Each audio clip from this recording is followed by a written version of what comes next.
In this episode, I talk with Stephen Snyder, meditation teacher and author, who's perhaps best known for having completed the virtuoso-level shamata meditation path of Pa Auk Sayadaw. In this interview, we learn about Stephen's early fascination with meditation, teaching himself Zen practice from books for years before attending his first traditional retreat, and discuss in some depth how his vivid experiences of past life memories have influenced his path. We discuss Stephen's radical awakening experience at age 28 and how he developed unique processes to integrate that awakening and improve his behaviours. We also discuss how Stephen's professional role as a lawyer to various Zen Masters revealed to him the importance of combining psychological work with spiritual practice. In 2018, Stephen had a serious stroke, during which he was thrust into a profound experience of what he calls the Vajra Body. And so in the last part of this interview, Stephen recounts that incident and details the realizations that followed. So, without further ado, Stephen Snyder. So Stephen, thank you very much for coming on the podcast. Thank you for inviting me, Steve. Really nice to meet you. So, I'm curious, how did you first become interested in meditation? Well, that's a good question. I think that even as a child, I used to go out and lie on this expansive lawn that we had and look up at the sky. And you probably know there's a Tibetan Buddhist meditation called sky gazing. And so I would do this sometimes for hours. And part of my ritual would be to imagine what would happen if gravity turned off. What would it be like to just float through space and I had the idea there was a layer that was blue, then a layer that was black. I didn't know about the no oxygen thing. So I thought I could breathe while I was floating. So I think I started there in some ways, and also with a deep appreciation of nature as a child. And formal meditation came later. In my teen years, I used to do a lot of camping and would do a lot of fire watching, which the American Indians here have as a spiritual practice as well. But it came to formal meditation at age 19 in 1976. And that was really just going through the usual teenage struggles that one goes through. And I felt like I wanted to do something. I wanted to check in somehow internally, inwardly, and went to the library and found a few books on meditation. And the Buddhist meditations really spoke to me. And so I began trying the different ones and started off in the Zen tradition. Was the fire watching meditation you were doing, was it like the sky gazing something you just naturally started doing? Or was that somehow part of a Native American context? It was just something I started doing. I think it's common for people when they go camping to do that, but I found that I would really seek that out on camping trips, or when there was fire in fireplaces and things. I would specifically go and sit and try not to interact with people and just stare at the fire. There was something I could feel inside, that almost like a rhythm that I got in with the fire that I could feel. And I felt more calm too, which I appreciated.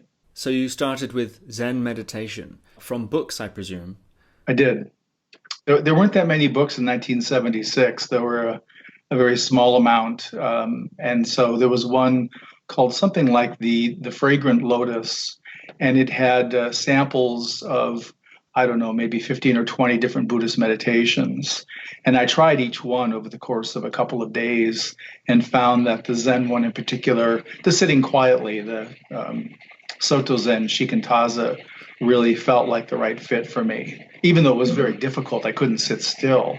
I still felt a resonance and a grounding in doing that meditation. What did your practice look like at that time? Did you have some sort of a regular practice schedule, or was it more the sort of thing where you were exploring it on an ad hoc basis? That's a good question. I really started, when I got the book, I really started just trying the meditation. Initially, I would sit up in my bed, and I decided I really wanted to do something that was more meditation-like, and I secured myself a zafu, a sitting cushion, and began sitting. And I could only sit for 5 minutes at a time before I felt like I was going to jump out of my skin. I was so restless.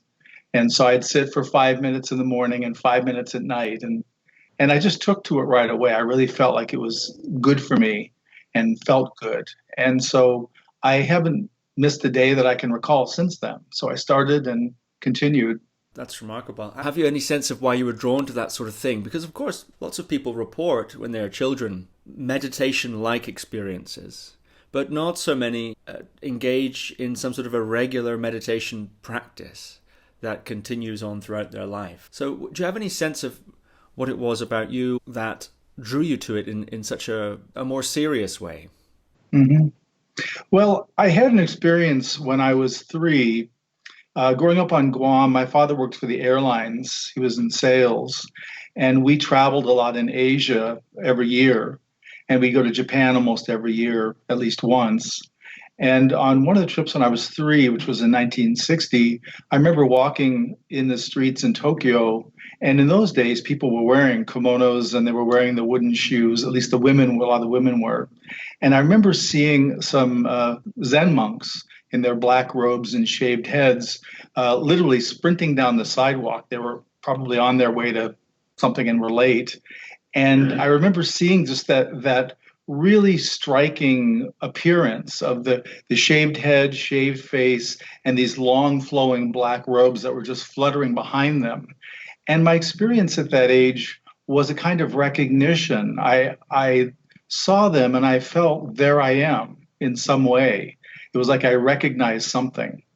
And I think that stayed with me. And when I read the Zen material and saw pictures of the monks, then I realized that's what I had seen, and that feeling sort of arose again. So there's something about returning almost, a kind of coming back rather than starting new. Even though I did start new, I didn't. I had to really learn how to meditate, and my body had to get used to it and all that. That's interesting. The idea of not starting from scratch, but of returning. It might explain some of the things that happened to you in terms of being a little ahead of the curve, you might say, in your practice. Would you attribute that recognition, as some do, to a sort of past life, or was it more the impressionability of youth? A good question. I think from where I sit now, I would say that it probably was revealing past lives. I've had some contact with that over the years on retreats. And I have had some memories of some lifetimes as a Zen monk. So I think there was some kind of a stirring of that. Of course, at 3 years old, I had no idea about any of this. But and really only in the later years have I looked back and reflected on it a little more. But I think, yeah, I think that was probably what was happening. Fabulous. Could you tell us a bit about those past life memories or contacts? Because no doubt listeners will be aware. It's said that when one it gets into certain deep states of concentration, one can cast one's mind back and try to remember before you were born. And it's a technique that actually exists in meditation traditions to contact past lives. It does require, I think, quite a high level of concentration, which, as we'll come to it also, you've achieved. Is there something you could say about those past life experiences? Well, you're quite right. In the Theravadan Buddhist tradition, there are practices one can do where one does trace back lifetimes. And my teacher, Pa Auk Sayadaw, part of his requirement, I didn't do the part of the formal practice of him, a past life recall, but you're expected to do it to the level where you know the person's name, where they were born, their families, names, favorite foods, all these different things you've got to come up with. So you're right, it's very specific. I didn't do it in that way. My memories or the past life recalls have come up on the longer concentration retreats, and they came up spontaneously. I wasn't looking for anything.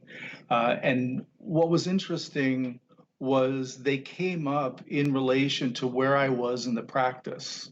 So if I was doing a particular practice in the samatha portion of the Buddhist path on the retreat, and maybe I was having a little bit of difficulty or challenge with it, like a past life recall came up where I really had this memory of being this other person doing that practice.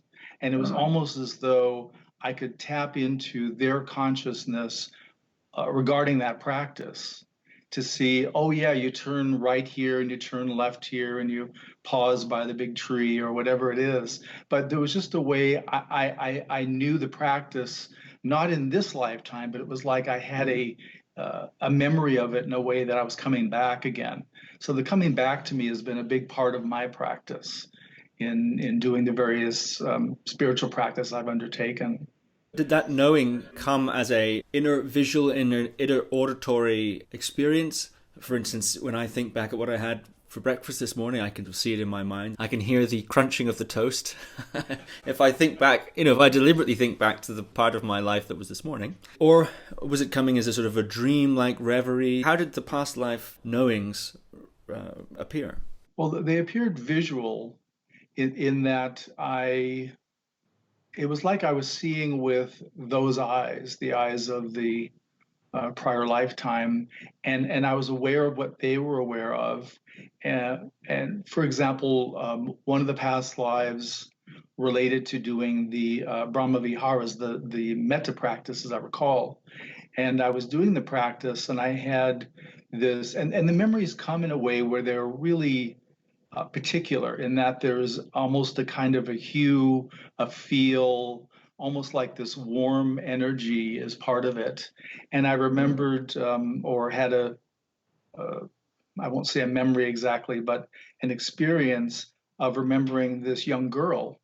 And she was actually a Quaker and sitting in one of the Quaker meetings, and I could feel her love for God so strongly in my heart that I mean, she was and she was young. She was 7 years old, maybe.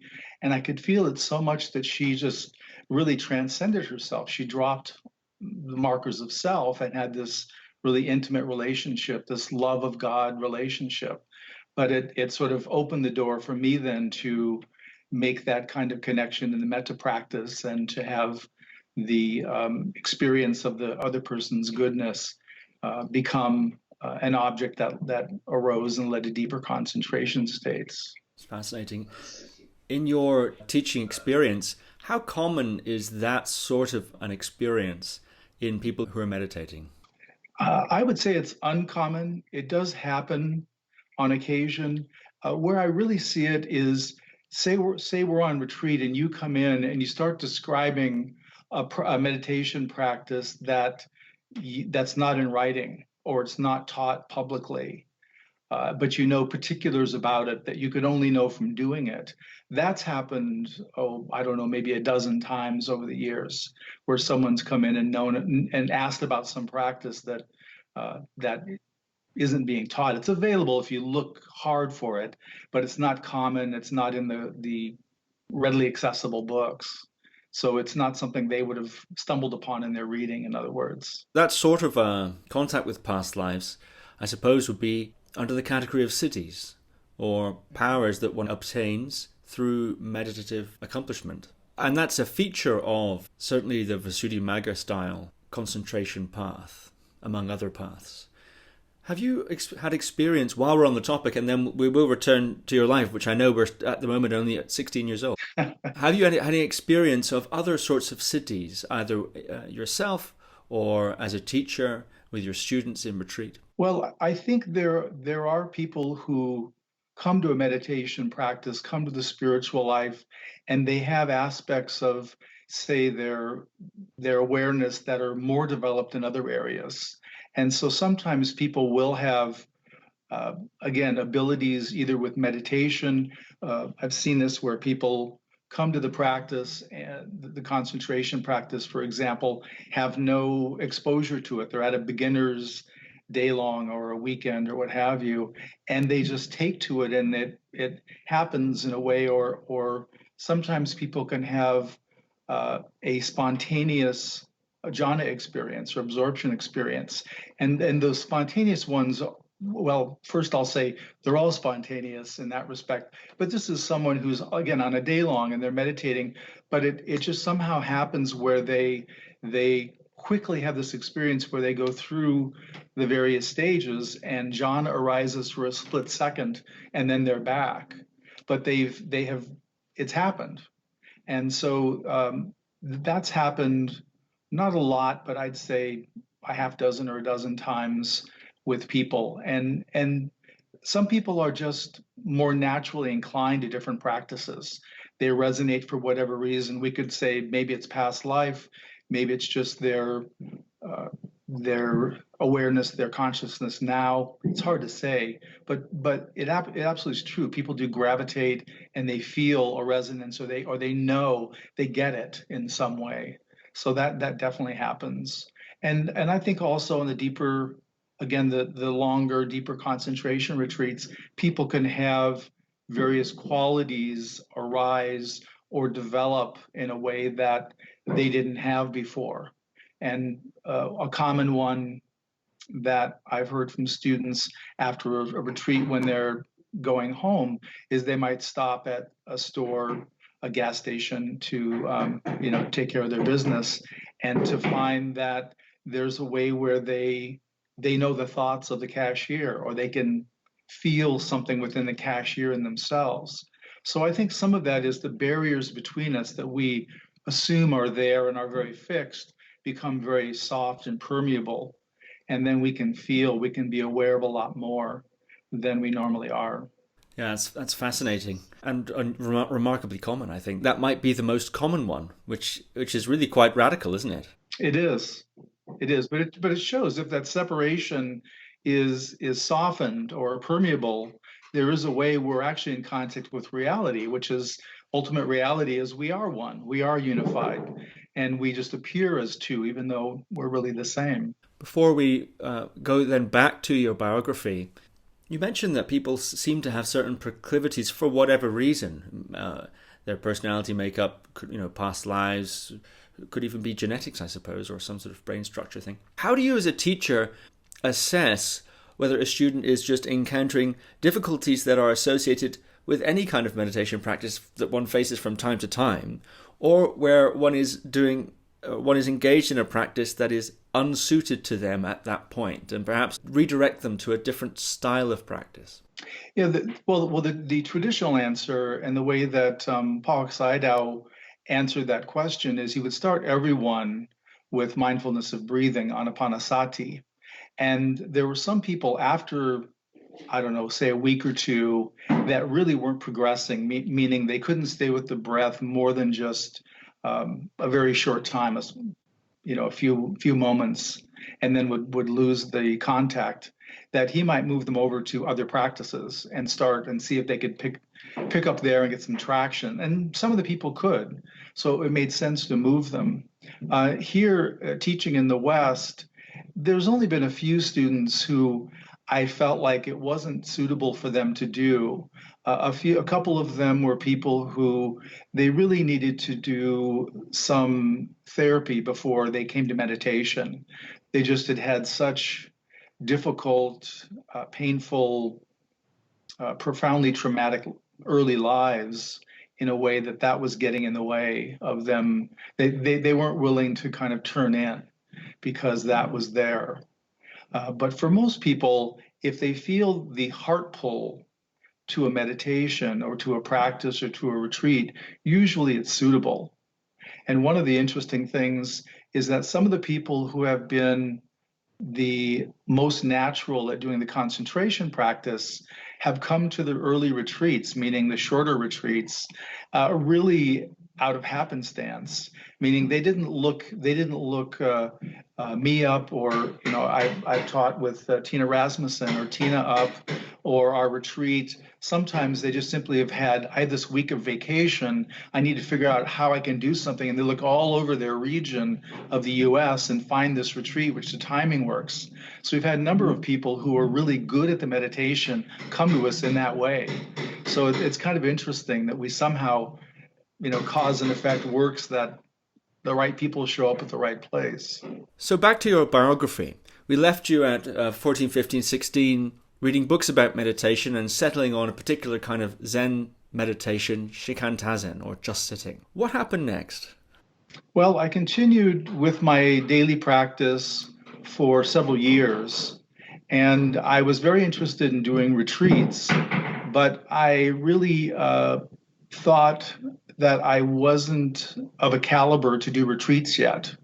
I had read some of the Zen stories, particularly the awakening stories, about people, walking in the door and the master, hits them on the shoulder and they wake up.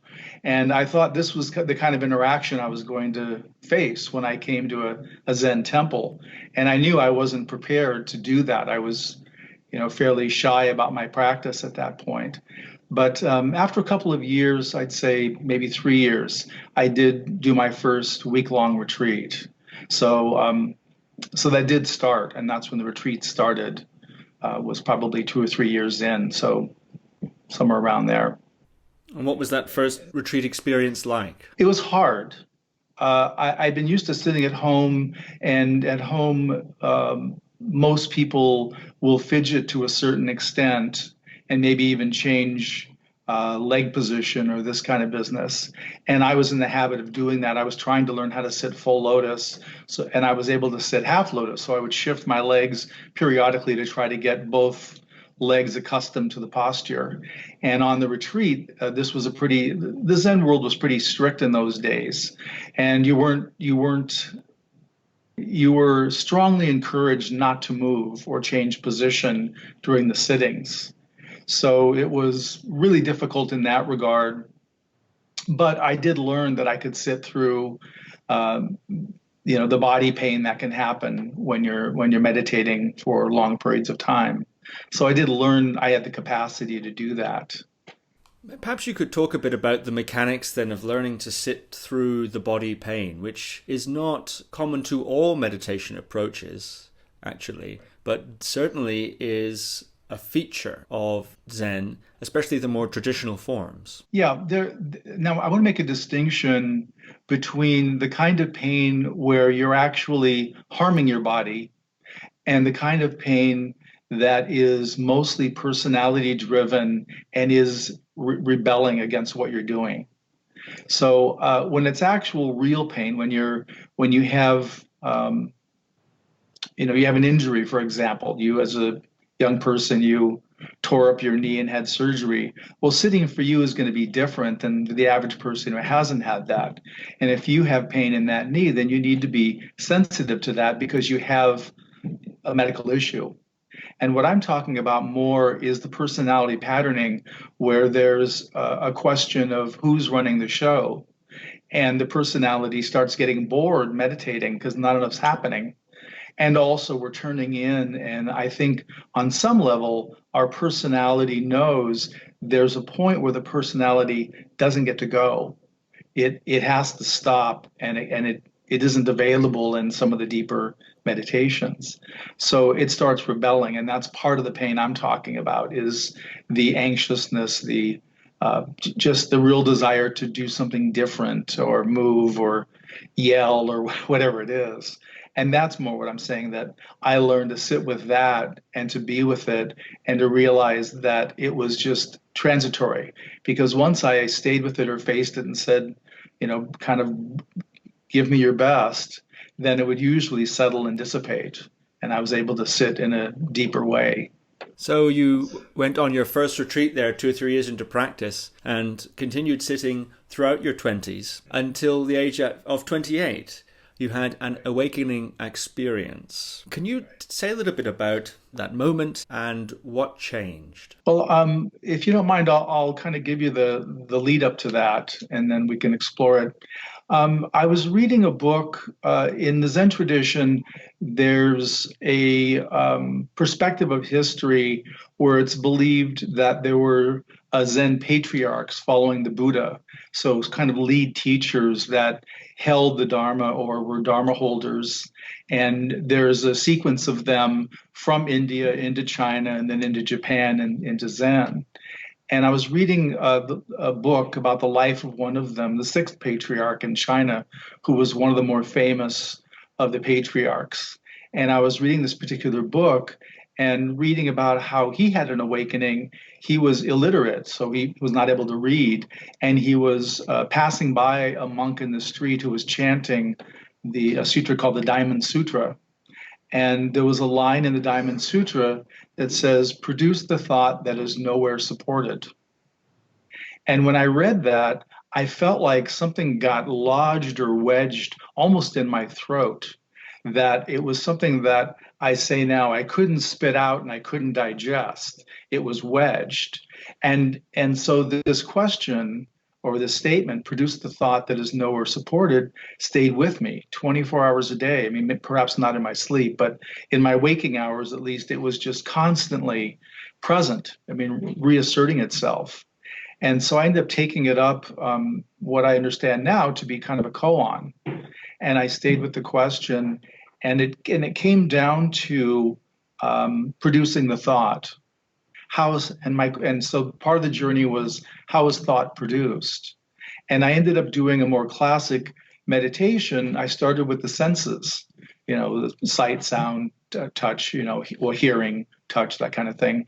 And I traced back each sense to what I considered to be its source, which was kind of a base consciousness. And there was a way somehow where I had this instinct to put a kind of post-it at the source of each sense. And I did all the senses. And when I did the final sense and got to where all the post-its were, when I put the final one up, that's when there was just sort of this explosion, this big event, that I could see that both I was nothing, meaning I was empty of any abiding self or any enduring personality. So there was really nothing there. And sort of a moment later, it opened up, it kind of exploded into that not only was I nothing, I was empty. The emptiness was full. It was full of love. So there was really a kind of emptiness unity experience, kind of imploded or exploded together. And that was the experience. And that really changed me in a way that I felt, in my simple vernacular of those days, I said to a friend of mine, the house has shifted off the foundation. And that was how it felt, like the house had literally moved off, that it was no longer sitting squarely on the foundation. Something had changed dramatically. And how did you notice that change as you proceeded on from that experience? I think there were just ways that I saw I didn't get triggered as I normally did. Some of the patterning was resolved. And I won't say all of it, because there still was a lot of years of work of personality recognition and digestion that needed to happen. And also watching my behavior, seeing where my behavior didn't accord with my understanding. And remember also, this was, I'm not even sure the year right now, but probably would have been in the probably 80, would have been like 85 or so, 86, somewhere in there. There still weren't that many teachers here. And at that point, I wasn't even working with a teacher. I was still practicing mostly on my own, occasionally going to retreat. The retreats were far away. And I also decided, for whatever reason, that that I couldn't take it as an identity, that it was really important that I not consume it in a way that was mine. So I kept it as sort of this experience that I didn't understand fully, but I felt like in time it would be revealed. And I was more interested in what was my behavior rather than what was my state of awareness. So that's what I began watching, my behavior. And at that point, I was married and had 2 young kids. And so each evening I would have a notebook, and I'd write down every experience of the day that I felt was not congruent with who I felt like I was internally. And then I would be with those each experience and try to trace back what was the source. And my question was, who did that? And a lot of times I'd find my parents or a grandparent or someone. And so I had taken on a piece of behavior of theirs, but it let me begin to let go of those things, to recognize, well, that's not how I actually feel like I want to behave. So I could start changing the habit patterns and the habit behaviors. And that went on for years. Can you think of an example of a behavior that you noticed, wrote in your book, and traced back like that? Right. There was one in particular. I remember having dinner with my kids one night. They were fairly young, maybe, I don't know, 5 and 7 or something like this. And as kids do, they got interacting and got a little rambunctious, and one of them knocked over this glass of milk they had.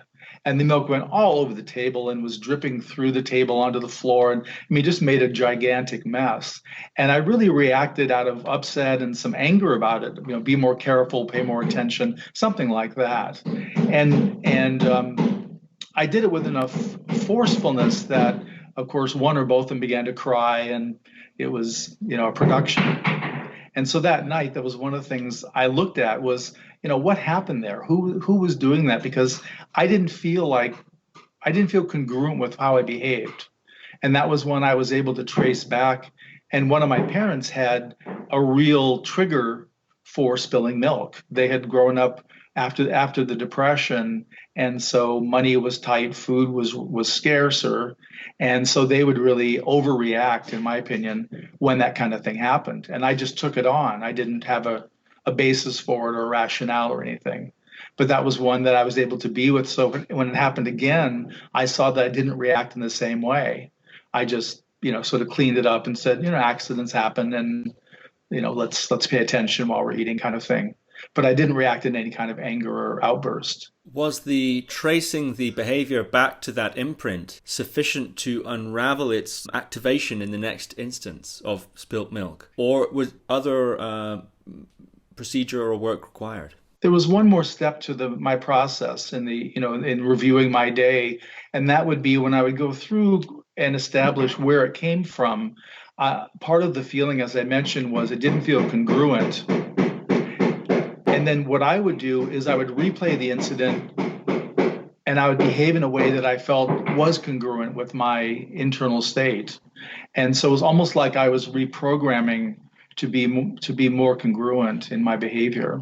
And this was a strategy you came up with yourself? I did. This is a theme that you often talk about, both in your writing and also in your public teaching, which is the need for psychological dimension, the personality material, and so on. And I'm wondering, it seems that the awakening experience that you had at 28 loosened a certain hold on that structure so that it was easier to improve. Now that might be wrong, but that seems to be what you're implying. Is that true or not, in your opinion? But also, do you think there are any psychological needs, in addition to the regular psychological development of a human being, that are especially common or perhaps even unique among people who've had such an awakening experience, such as yourself? Well, I think that it's possible to work on your own on the more surface issues of the personality and the behaviors.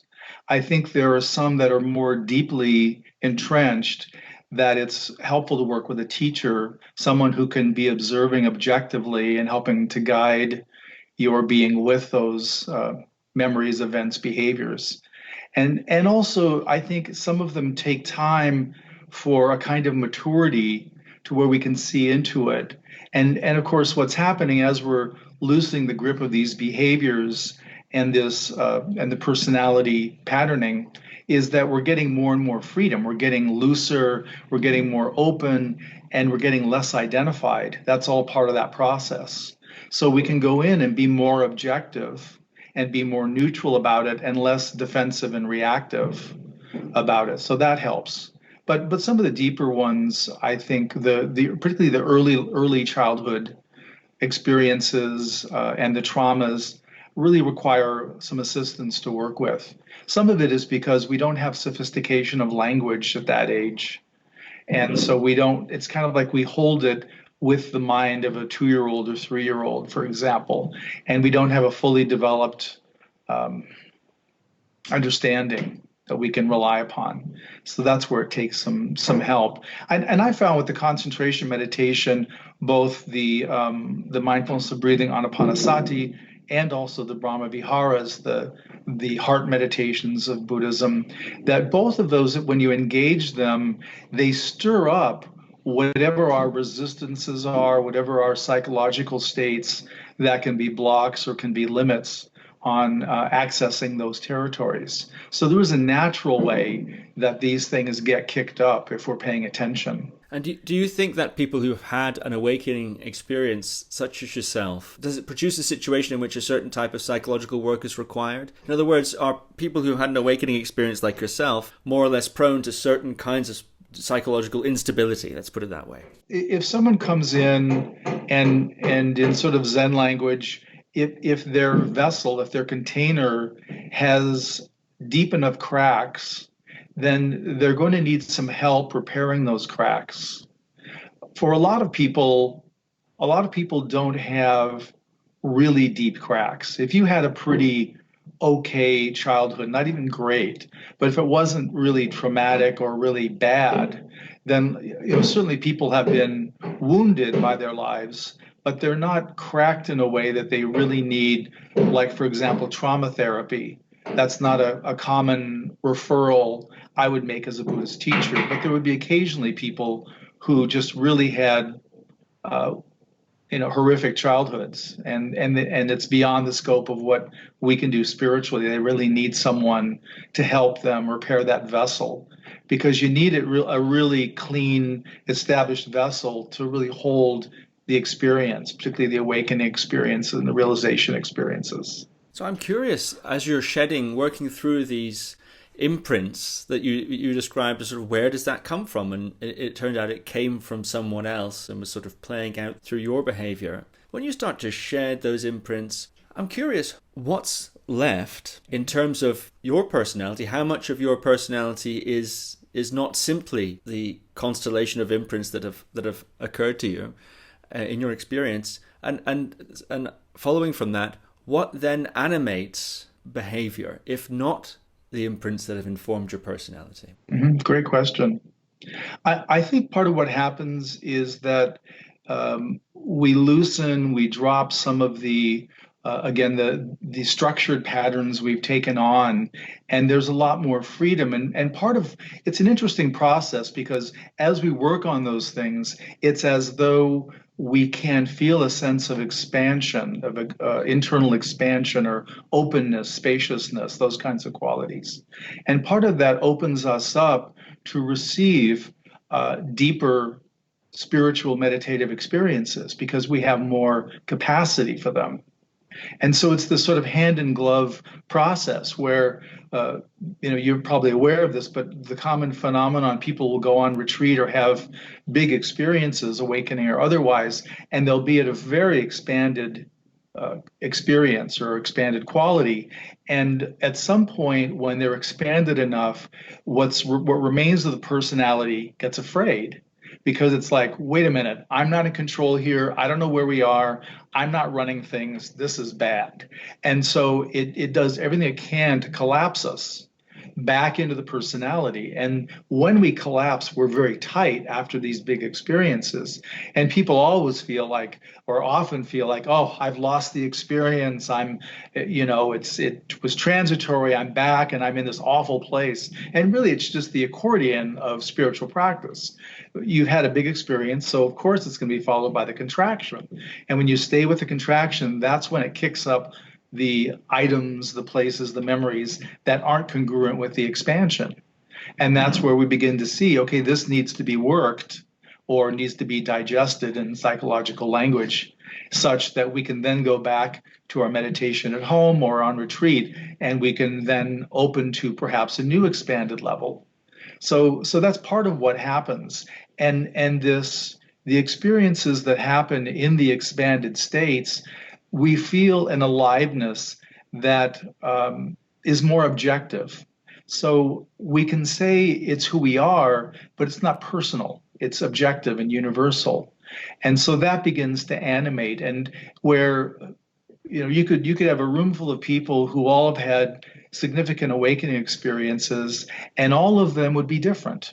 They'd be very unique in terms of how they behaved and their proclivities and their approach and all this. So it isn't like we lose any uniqueness. In fact, we discover what is unique about us, but what's not conditioned by our past, what's fresh, and we have our way of being. In effect, we have a flavor. And that's one of the things that in my experience, we don't lose ever. is there's always a kind of flavor of who you are at your most core. When you say that, say you had a room full of people who had a profound awakening experience, such as you're describing, they'd all be very different. Their flavors would be unique. Do they have something in common? Is there a quality among people who've had that sort of experience, a sort of like recognizing like? Are you able to spot somebody who's had such an experience? And if so, what is it that you notice? It's certainly possible, and I have had the experience. I wouldn't say that it's would happen 100% of the time, but it does happen where there can be a recognition either visually, so eye to eye, we see each other and there's a knowing that's in the field. That can happen. I've had that experience. And the other is there's just a felt sense in the field of that you recognize someone, but you're not recognizing them based on their individuality. You're recognizing them based upon really the quality of their field. They have an awakeness in their field. You can feel the universal qualities, the objective universal qualities in the field. So to me, that's a lot of my perception comes from feeling the field while I'm with people. And I know what my field feels like. So I can detect, not always, but some of the time, what they're contributing to the field, and that informs me. Like working with students, that's part of what I'm watching when I'm in interview or taking questions. Is what's the quality of the field between us? One of the things that I've heard people say who have big experiences, awakening experiences of some sort, people feel often say that they can feel this sort of a field. They can feel, if you want, the unspoken impact of the person's quality of the person's field in the other direction. I'm curious, after having your awakening experience, when you would be around people who were, if you want, not that awake, not that aware, did you find friction being in the company of those sorts of people? A difficulty being with people who are, shut down and suffering in this sort of self-referential loops. Is that something that you noticed? I'd say early on after the awakening, that was more true. I really hungered to be around like-minded people, and mostly I wasn't. This was around the time I started practicing law. So I was a young lawyer, in the trenches with other lawyers. So I was definitely around a lot of people because we can probably agree pretty easily that the legal field is not one that really values much in the way of self-awareness or any kind of spiritual awakening. So it's very much in the intellectual and in the rules and all that.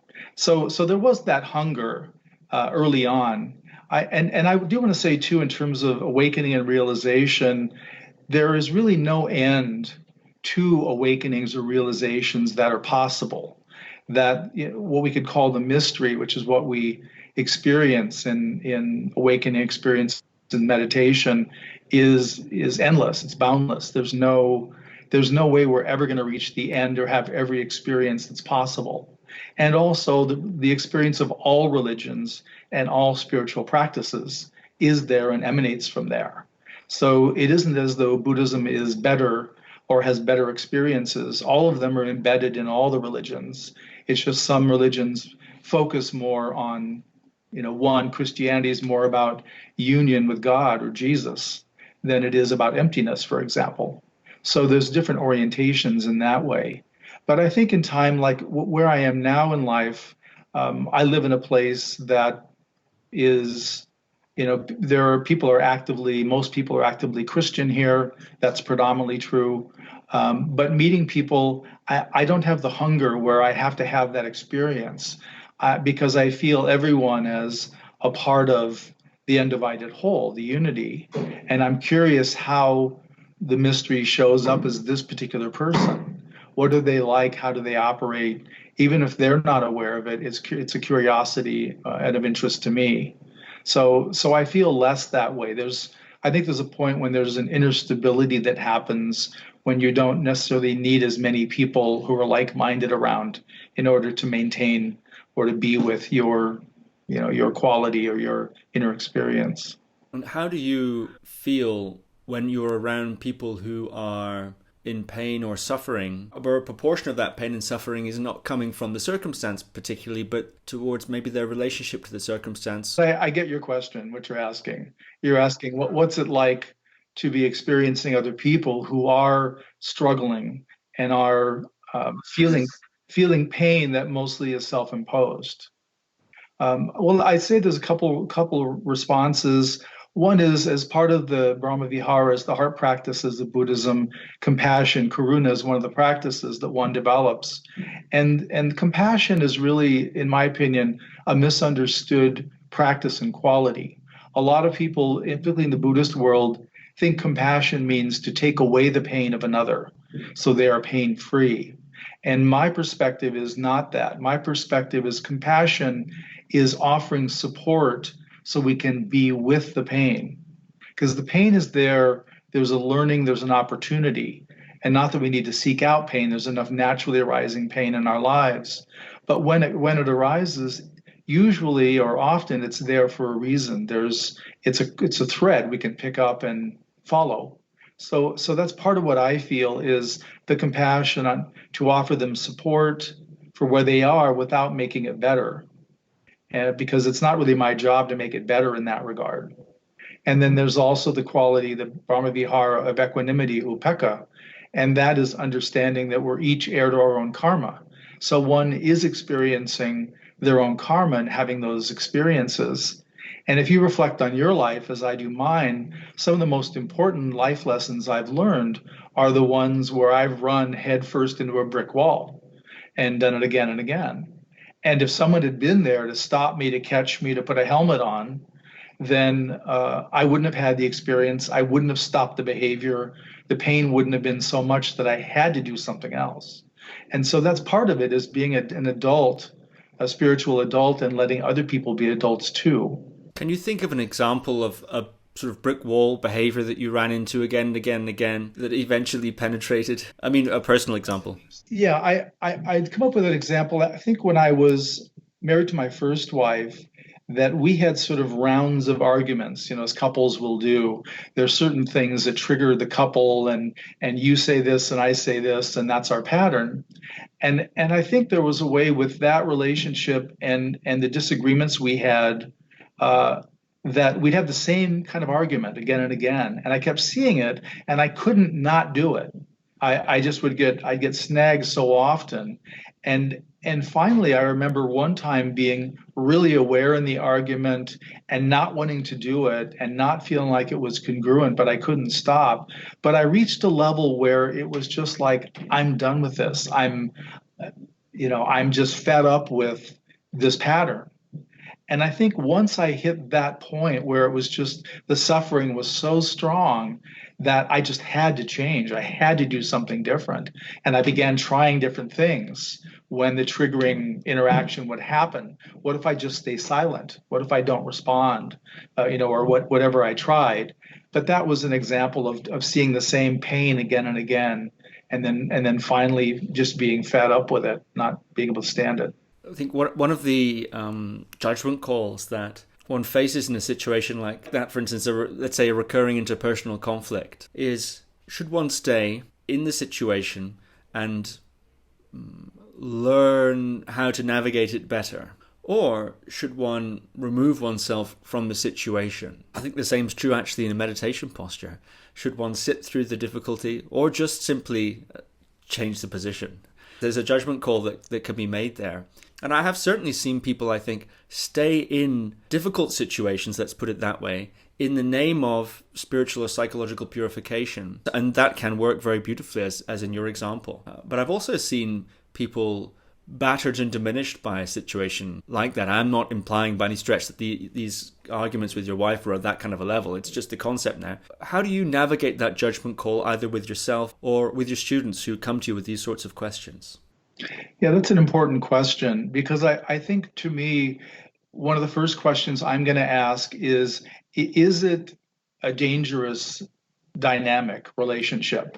I mean, is somebody being harmed in a significant way, particularly physically or emotionally? Is somebody really, there's the whole understanding about fair fighting that they talk about with couples. Is it so unfair that it really is profoundly unhealthy, rather than is it a kind of argument that stays in a healthy territory? It doesn't get personal. There aren't personal attacks. There aren't dredging up. Well, remember last Tuesday when you did this? It's not that level. It's staying with this argument and this discussion. Then I think there can be something useful about it. And personally, I always need time to retreat from it and reflect upon it, and in a more neutral, open state of mind, really kind of explore and pick it apart. What's going on? And then if I have, if it's a recurring thing, then, I still work with teachers, and I work with my teachers on that. Maybe this is an issue, to understand more my side of it, and understanding that. And I've done, as a lot of Westerners have, I've done therapy at various points in my life when I felt like it was helpful or necessary. So I'm not against that. And now this is different working like with the European students. There's a lot more stigma around therapy than there is here in the States. I mean, here in the US, it's almost a rite of passage for people to do therapy. And there, I remember doing one of the retreats in Italy, and somebody from Europe came in, and they had a really traumatic childhood. I mean, really horrific stuff had happened. And I said to them, it might make sense for you to find a therapist after the retreat and kind of process some of this. And they looked at me like I had slapped them in the face. They had this just horrified look. And I found out later from somebody else working there was a translator who told me, "Oh no, we don't do that unless you're like schizophrenic or you're bipolar. People don't go to therapists or psychologists. It's not common." So I had to kind of learn to temper that. And interestingly, if the Italians would often go to their Catholic priest, the local priest, to work on various life issues, even if they didn't go to the Catholic Church. That was so ingrained into the culture that was typically who they went to rather than a therapist. Yeah, it's fascinating. You mentioned there that you were a lawyer, your professional life, and one of the motivations I've heard you say for becoming a lawyer was you looked around at Buddhist communities and saw that they needed legal counsel for various things that organizations need to do, and you wanted to help provide that. And you've also said that in working with, as clients, Zen Masters and Zen groups and so on, you were privy to a lot of bad behavior in those sorts of situations that further reinforced your perspective that spiritual experience is not in itself enough, that the psychological aspect which you've been emphasizing has to play a role. I'm curious what sort of things you saw and what effect it had at that time. I mean, now you're able to articulate this point of view of the spiritual and the psychological coming together. Was that always something you had? Was there any kind of disillusionment that came when you got a bit closer to the embodiments of the tradition in that sense? Mm-hmm. Yeah, I did a fair amount of work working with different Buddhist groups, some Zen groups. I worked with some that were spiritual groups, not Buddhist, helping them either set up a nonprofit or do various legal things. And part of what I saw, and I think is still true, is if they're having somebody who doesn't have a spiritual orientation, if they're working with a lawyer that doesn't have that, they look at it very mechanically, legal. And a lot of times the spiritual groups, they're oriented, they're positioned in certain ways. And I would try to capture that in their incorporation documents, particularly their bylaws, to really have it where it functioned in a way that was congruent with how they functioned as a group. So that was part of what I felt I contributed. And what you're referring to is, in doing that work, I would get called upon by different teachers, sometimes when they had personal things. They had divorces, or one of their kids was arrested, or there was a car accident, or something like that. And at the time, I still had a lot of idealization of teachers. I thought that once someone had an awakening experience, it just completely wiped out all of the bad psychological behavior, all of the negative stuff. And so that basically all their functioning, all their action was enlightened. And this was, common understanding in those days. Teachers were very much put up on pedestals. And I knew people who, like teachers I had, they told me they couldn't even look at the teacher. They just were so in awe of them. They couldn't make eye contact. So that was sort of the tone of the day. And what I saw was with these teachers was that, sorry, what I saw with these teachers was that they reacted pretty much how you'd see an ordinary citizen react to, say, their kid had an auto accident, people were injured, or they got arrested for a DUI, or they're going through a divorce. There might be a little higher level of behavior, but it wasn't always a lot higher. So that began challenging my idealization both of the Zen world and also just of spirituality and awakening. It took a long time for me to realize that there may be a model like with the Buddha where all of these things were eradicated in the Enlightenment experience, but I don't think it's true virtually for anyone today. I think people that wake up, they still have the people aspect to them functioning. So there was a certain disillusionment that came with that for me. And also, I got to where I realized I needed more. I needed a hearty practice, but I also needed an inclusion of the personality, what was coming up for me, what I felt was incongruent. I needed a way to do both. And that ended up leading me, interestingly, from the Zen world, really back to the more of the origins of Buddhism in the Theravadan world. I really became curious about what the Buddha did, what he practiced. And I read a lot and heard a lot about what he said and what he gave as advice. But what did he do? That was my theme for a number of years. Is that the trajectory that led you to your retreat with Pa Auk Sayadaw, where you engaged in the very rigorous, hard jhana system that he teaches? It did. Before that, now I don't know if you'd like to talk about this or not. I interviewed Tina, as you know, and she was telling us, of course, about her one-year retreat that she did in her apartment in Mill Valley. Right. She also talked about meeting you really rather soon after that. And she said that she, on that retreat, had an awakening experience early in that year.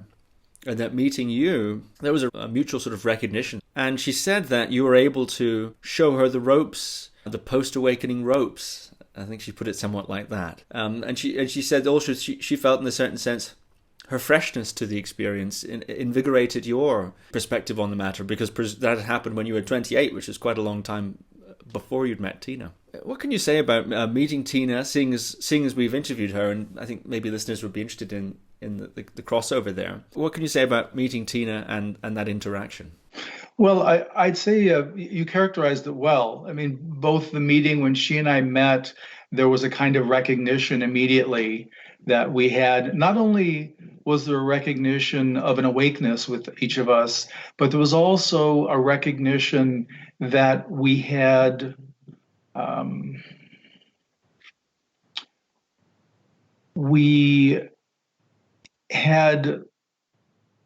I would say, prior life relationship, and it was clear in that initial meeting that we had some business together. I initially didn't know that we would end up dating or not, but I ended up emailing her the evening we met, and just saying, I really feel like I want to spend time with you. And I didn't know anything about her personal life, so I didn't know if she was in a committed relationship or if she was, straight or gay or anything about her. And so I didn't presume there would be a romantic relationship. But I just knew I wanted to kind of hang out with her.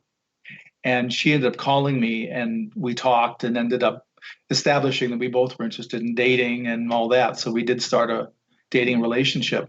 But there absolutely was, you characterized it well. There was a way where I had, I don't know, maybe 15 years experience being post first awakening, I'll say.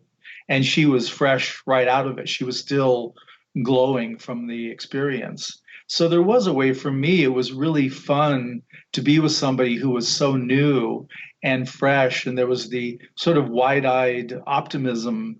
And part of it was, part of what I communicated wasn't so pleasant, in that this particular initial glow isn't going to stay. This is, the experience, and it lasts a while, and it touches and changes your consciousness. But eventually, again, that sort of contraction business starts again, and whatever isn't congruent with the awakening is going to start asserting itself. And so that was bad news to her. She didn't like that very much, but it was the truth, and she found that to be. But it was, for both of us, and it wasn't, it wasn't like I had a position where I was a leader or a teacher. It wasn't like that. We were very much peers, and there was a lot of mutual respect, and we both appreciated where we came from. So there was a lot of respect in our relationship, and we still respect each other, and feel that way. So there's that. But it was interesting. I mean, it was pretty fun to do, and we had a lot of interesting experiences. We had, after the retreat, the Sayadaw, which was a 2-month retreat, we both did, and we both finished the samatha path, which was an enormous amount of meditative work to do in 2 months. I mean, I'm not sure how that all happened, but it did. We tried to make sense of it together and integrate it and figure out how it fit on the map, and also, like a lot of Western Buddhists, we're not confined to one tradition. A lot of Buddhist teachers have had experiences, maybe in Theravada, in Zen, maybe Tibetan Buddhism, maybe other traditions. So a lot of people are more of a hodgepodge, and we were both that. We had both had our feet in different practices. So kind of trying to figure out, how does it make sense with all these other practices? That was part of the journey we were on for a couple of years after the retreat. Yeah, that's nice. Let's talk about that then, your retreat with Pa Auk Sayadaw. As you said, the both of you completed the jhana path, and from what I understand, were among a very few to have ever done that with him, and certainly the first lay Westerners, non-monastics, to have done that. And that path is extremely comprehensive. One has to go through all 8 jhanas, be able to enter them and exit them at will, go into a jhana and come out at a certain time in the future, purely from having set the intention on the way in, for sometimes sitting for 2, 3, 4 hours in order to demonstrate the mastery of the jhana. That's the 8 jhanas, then the 10 kasinas, and all the other sorts of meditations that come, the different body part meditations, the element meditations, and so on. And the standards for Pa Auk Sayadaw signing off on it, he's notoriously strict and rigorous. Can you say a bit about that retreat, what the experience was like, and were you aware going in that that was a possibility on the cards for you? I don't think I was aware. I had kind of an interesting experience signing up for the retreat, in that a close friend of mine who actually introduced Tina and I was one of the retreat managers who organized it. This was the first retreat the Sayadaw did in the U.S. And he told me he was going to be inviting me. And I just started this legal job at a law firm. And I said, there's no way I can take time off, let alone 2 months. I mean, this is a career suicide kind of thing. And yet when I got his email, I literally watched myself hit reply and type in, I'm coming for 2 months. And I sent the email. And it was really an experience of, I literally was like, who's writing this? There's no way I can go. But the retreat was maybe 8 months later, or maybe a year even later. And by the time that it came around, my circumstance had changed dramatically. I was self-employed. I had established a bunch of work stuff such that I really could do the retreat, and I did. So I went with that, and I had no prior exposure to this practice at all. Again, there was almost nothing in English. The Sayadaw had a book you could get online called Knowing and Seeing that you could print at home. It was about 300 pages, and it wasn't that well organized, meaning people could ask questions about anything at various sections. You could read about, say, first jhana, but there might be questions about the 8th jhana in there, or skeleton meditation or something else. So it was really challenging to read and ahead of time. So going on the retreat, I originally volunteered to help in the kitchen. I thought, well, I'll meditate each day, but I'm not sure I'm going to do all this jhana stuff, but I'll really enjoy the retreat, but I'm going to help the cook. I had worked in restaurants when I was younger and done some cooking in the Zen world. And so I did. I started that, and probably the first or second day, I had my first interview with the Sayadaw, and he said to me, how long are you staying with the breath? And I said, I don't know, maybe 20 or 30 minutes, something like that. And he said, without interruption? I said, yeah, I'm just staying with it. And I thought that was, pretty standard. I didn't think it was anything special. And he found out that I was working in the kitchen. He said, you're not working in the kitchen anymore. You're meditating full time. And so that's kind of where it started. And I feel actually one of the strongest prior experiences or practices I had was in the Zen world. I did some of the koan practice, working with koans. And there's a way, like I talked about that, the awakening experience where I was that sentence lodged in me produced the thought that is nowhere supported. The koan's like that. You're holding a particular quality, what they call the turning point of the koan. You're holding that as much as you can 24/7. So I had that prior experience of holding a meditative object close all the time. So when I started with that, it was simply doing it with the breath. I just stayed with the breath all the time. So I think that helped me a lot in terms of the practice. And I think for both Tina and I, what really was a big help was that we both had the awakening experiences prior. So we didn't have as much allegiance to the personality. And also, we didn't have as much fear of transcendent states as some people do. So I think that helped us a lot in terms of the practice developing. And also, Tina and I were in, slightly against the rules, but we were passing a few notes. We were married at that point. She ordained as a nun, as you probably know. I was planning to ordain, but there weren't enough monks. You had to have some number 10 or something to do it, and there weren't the number, so that was fine. But anyway, and I knew that she was progressing on the path. So there was a way where I knew someone was doing it, which meant it was accessible. And so I almost had a kind of like a beginner's innocence. I had no idea how difficult it was for a lot of people. I just thought we stay with the breath, and the practice just unfolded. And then within probably, I'd say, a week or two, the Sayadaw began interviewing Tina and I together for the rest of the retreat. Even though we were different places, we'd go in and we'd hear each other's report and his advice and all that. And it kind of helped us in a way, I think, our relationship. We really bonded through that. And also, he speaks perfect English, but he had the Burmese don't have sort of highs and lows in the speech, so it's almost like a monotone. So it was not always easy for us to understand what he said. And we'd leave the interview and we'd be comparing notes. What did you hear? And between the two of us, we'd figure out what advice he had given us or what his comment was. So it was really helpful in that regard too. And the practice just unfolded. Where, as I mentioned, I had some past life experiences where I was struggling in one practice or another. And from the past life experience, I could feel, it was almost like I could get the fact that they had done this practice. And this was a returning, not a new experience. And then it just seemed I knew what to do. It was like I understood it in some way.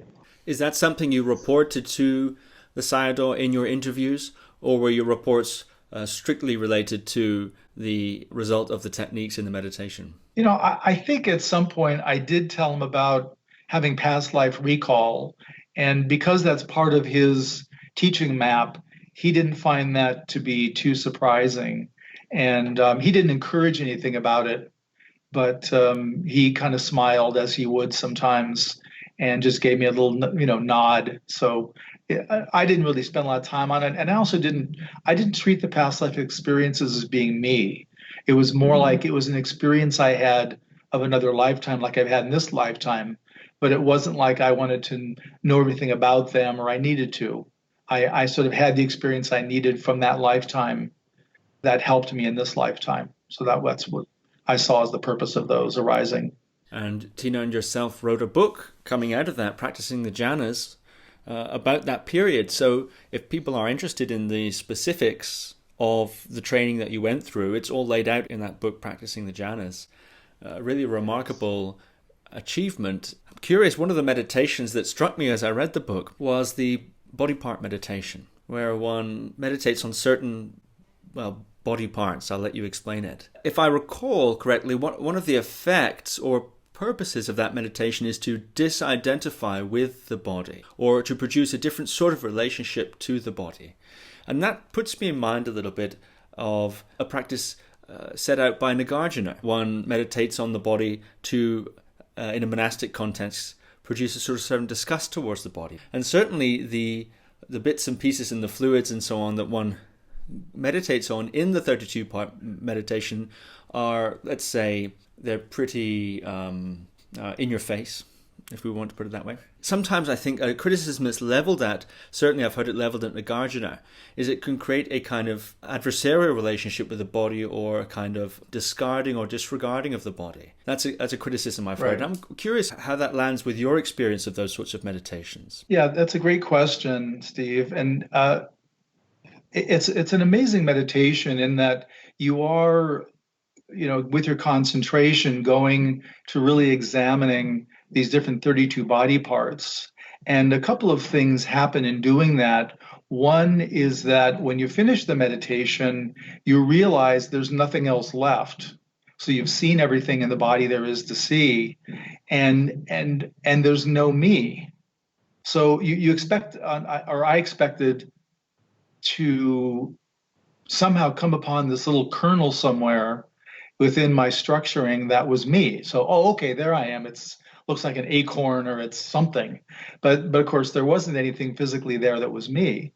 And so there's that, and so there is a disidentification, which I think is really helpful, in that we understand we're not just the body, that this is how we're presenting in this lifetime, but we're more than that. And one of the places that I struggled in the meditation is there is a place that you cultivate a repulsion towards your body. And I had a lot of trouble with that.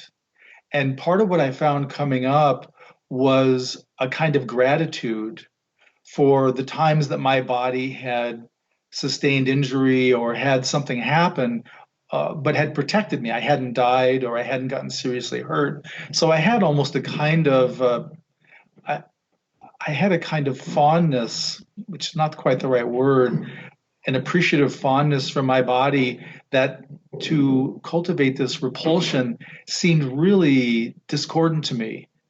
And I got to where I worked with it, and then Tina and I actually met and talked briefly on the retreat about this. I was sort of struggling. And she helped me put it into perspective of understanding that it's the attachment that we're really getting at.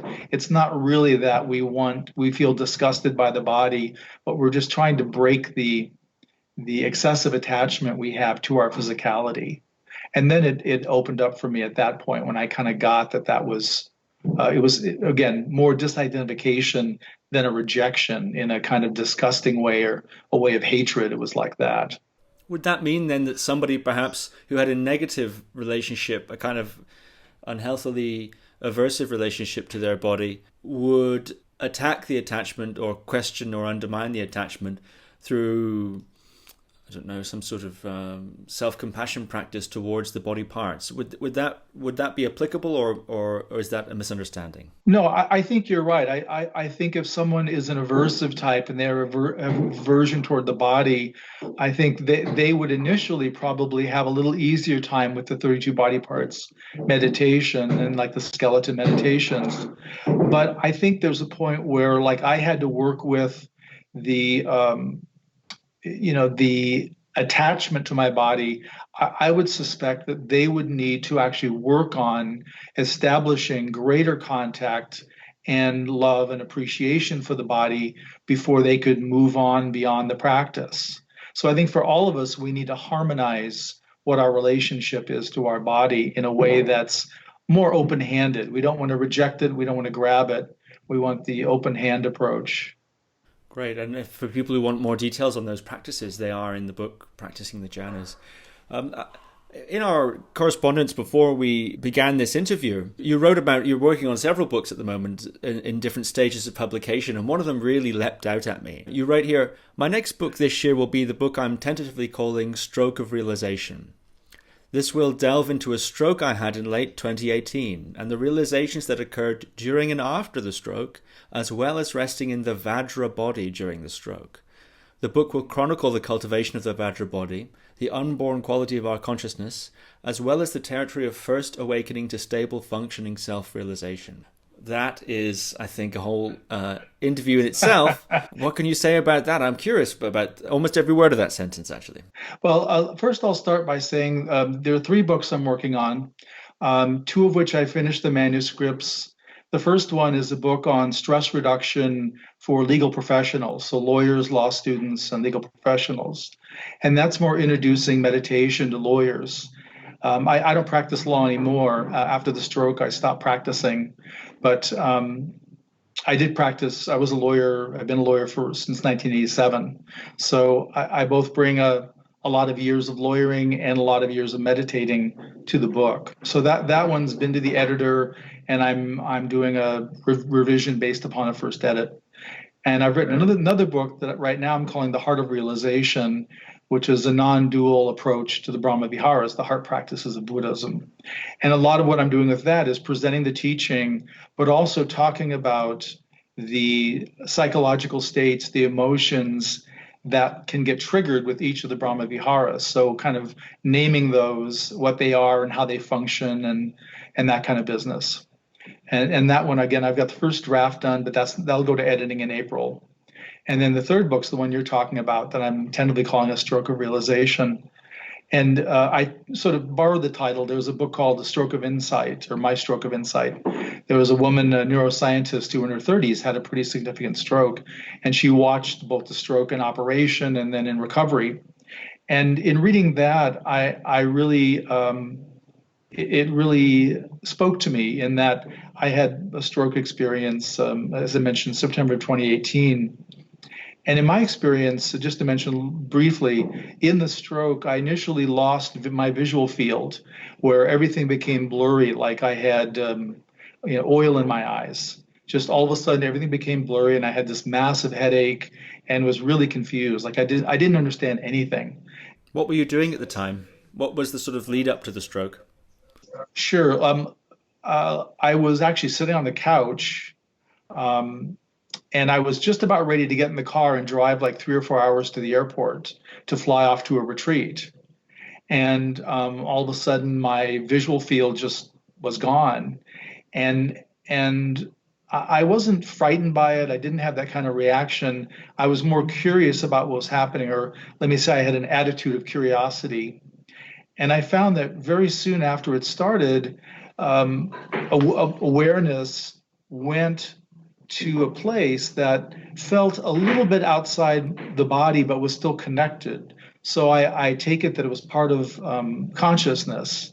And from this location, I observed the stroke, which lasted about an hour or so. So for this hour, I was just observing, watching this brain just short-circuiting and just in this massive confusion, didn't understand anything. And I was just curious about it. And part of what I saw in that, what I'm calling the Vajra Body, and I'm not originating this term, it's in Buddhism and in other spiritual traditions, was really that it was a body, it was a quality, an entity that wasn't, it was a part of this lifetime in that I could feel all of the different awakenings and realizations that had happened in that awareness. And I could also feel an objectivity about it, meaning that it was mostly objective. And I could feel my flavor, like I could feel a kind of a sweetness, an openness, kind of a nice quality, a pleasant quality that I knew that was basically who I was at my core, aside from any of the trappings of life. And so I was really clear, and I was also clear that if the stroke killed the body, that the Vajra body was like an escape pod. It was going to leave. And I wasn't clear where it was going to go, if it was going to go to another lifetime or it was going to go back to, let's say, the absolute and just stay in the absolute. I didn't know that. But I could see what was happening. And also curiously, there weren't a lot of memories, like there weren't a lot of life memories there. I sort of had a bit of a feel for the quality of the lifetime, but it wasn't like I had, DVD selection of all my greatest hits or anything. It wasn't like that. It was very objective. And so it was really interesting at the time recognizing the Vajra body, which I have talked with some folks who have had some contact with that, to where I feel pretty confident that's what happened. And then also after that, things shifted for me in both knowing that there is this Vajra body, and whether it was activated for the first time during the stroke, I don't know, but it was the first time that I resided in the Vajra body, or awareness, better way to say it, awareness resided in the Vajra body. That was the first time I was residing there without really any contact with the normal me, the mind and body as I am today. So there was a kind of distancing at the same time. And that's really led. I've had a couple of head injuries also, car accident type things where I was, had bad traumatic brain injury. And in each of those instances, as well as the stroke, there's a period of time where your normal sense of self and personality are suspended. You're not yourself in the same way because there's been this significant disruption. And part of it for me was really beneficial in that in the times I wasn't myself, I really did a lot of practice. And I was really exploring and seeing what was there, what wasn't there, who was I, and all these qualities, which led to a lot more experiences of realization of, initially it's realization, the awakening of true nature. So what your initial awakening, and then from there it becomes more about functionality and further realizations that happen. Like in the jhana, part of the beauty of the jhana path, the concentration path, is the upper jhanas, the formless realms they're called, and each of those is part of the experience, the realization that came later, was returning to those realms and really having that experience in such a way that they became really an undivided part of this consciousness. So the Vajra body really had those qualities of space, of infinite space,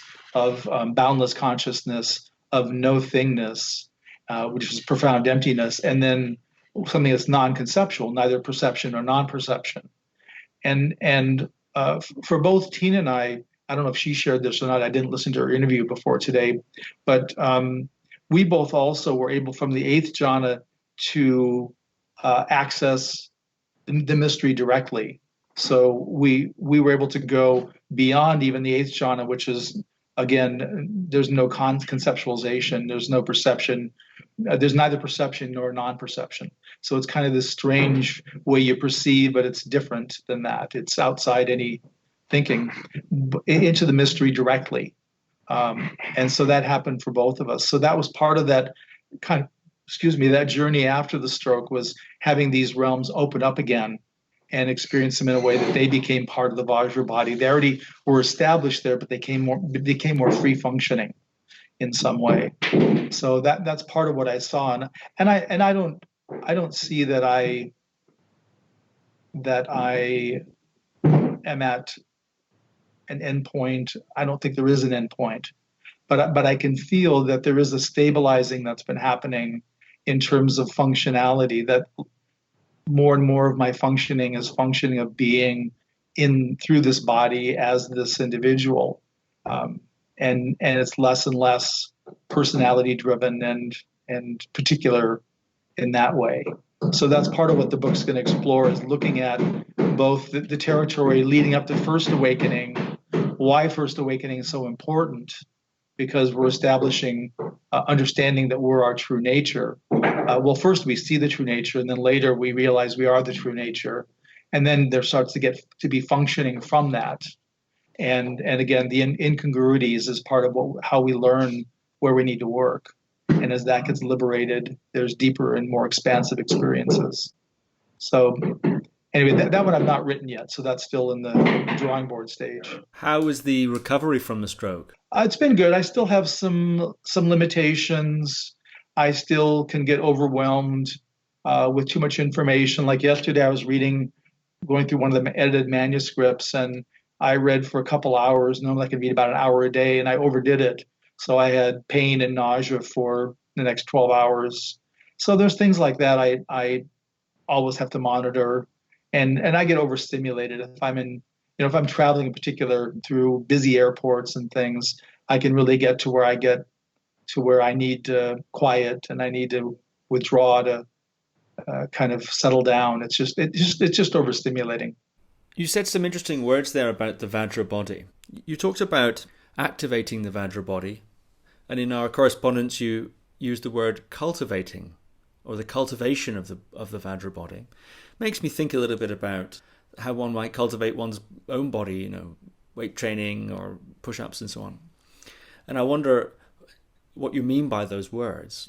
And I'm also curious about, you said you talked to folks who had contact with the Vajra body as well. And I'm wondering what sort of people they are, and what sort of things you discuss with them. Well, I think there is a certain way that there is a cultivation of the Vajra body. I don't know that it's really deliberate. I don't mean it in that way, but I think as we have experienced, particularly post-awakening experiences, as we're going deeper into the mystery and having experiences of recognition, because in all these experiences, there's subjective and objective experience. And the subjective is, I am that. So I am my true nature, for example. So we could see at first that there's an objectivity, there is true nature, and then it's me. And that lands it in a way that's different. We can't seek it out. It has to reach a certain level of digestion, maturity, whatever word you want to use. And at some point it can land in a way that becomes an active part of your consciousness. And that's more what I'm meaning when it gets to the active part of your functioning, your consciousness. That I think is cultivating the Vajra body. And I'm not exactly clear at what point the Vajra body really becomes self-aware. For me, I could see in hindsight that there were times when I experienced it in a way of kind of a knowing that it was present, but it wasn't like it was in the stroke where I was inhabiting it. I was in the Vajra body. Awareness was there for that hour in a way that was unmistakable, and I can't say anything else about it, or I can't say, I'm not saying it right. It was a confirmation. I'll say it that way. So that's where it changed. And then I've spoken to folks who, in talking with them, they've had the experience of the Vajra body, of what that entails. And there is a certain quality of it that gives one a sense of ease and really a kind of freedom, knowing that what will happen upon death, that there is going to be this consciousness that continues on. And we see this historically in Tibetan Buddhism, because I was always puzzled by Tibetan Buddhism. Buddhism talks about rebirth, where there's another birth, but it's not reincarnation. There isn't a soul that continues lifetime to lifetime. And yet the higher lamas, the Dalai Lama, Panchen Lama, Karmapa, they all are reincarnated. So it was always this question, how is there this discrepancy or this difference? And this is what it is. The Vajra body's been activated in them, so that consciousness goes in some respect intact from one lifetime to another lifetime. And like I had in the jhana experience, my theory is that as you come in contact with different practices, there's a reactivation of the memory of that practice or some quality that lets you have an easier time once again doing those practices and moving toward the realizations the practices may hold. Yeah, that's fascinating. Is the Vajra body similar in any way to the astral body or the dreaming body, or is it a completely different thing? I don't know a lot about the astral body or the dream body. I've read a bit about it. I would say that it's different in that my limited experience of the astral body would be it's more a matter of awareness moving in a certain direction or some part of awareness moving in a direction. And I would say this is different in that it feels complete and intact, and it contains, again, the essence of who you are, the most basic quality of who you are, like who you were when you were born, that kind of quality, and then also all the realizations. So it's an awake and aware consciousness. So I'd make a little distinction there, and someone who knows more about those states might have more information or could correct me on it.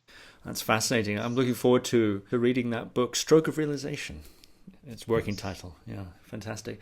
Stephen, this has been really fascinating. Where can people reach you if they want to work with you or contact you in any way? Well, right now, Tina and I are still sharing a website, awakeningdharma.com, and they can contact me or us through that.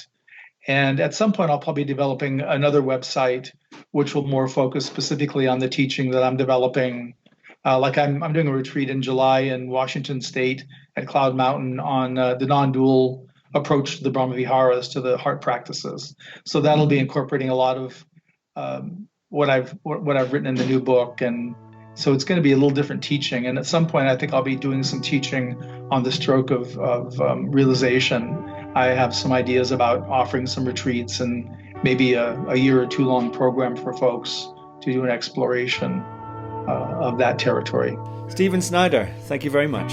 Thanks so much, Steve. Really nice being with you. Thank you for listening to another Guru Viking podcast. For more interviews like these, as well as articles, videos, and guided meditations, visit www.guruviking.com.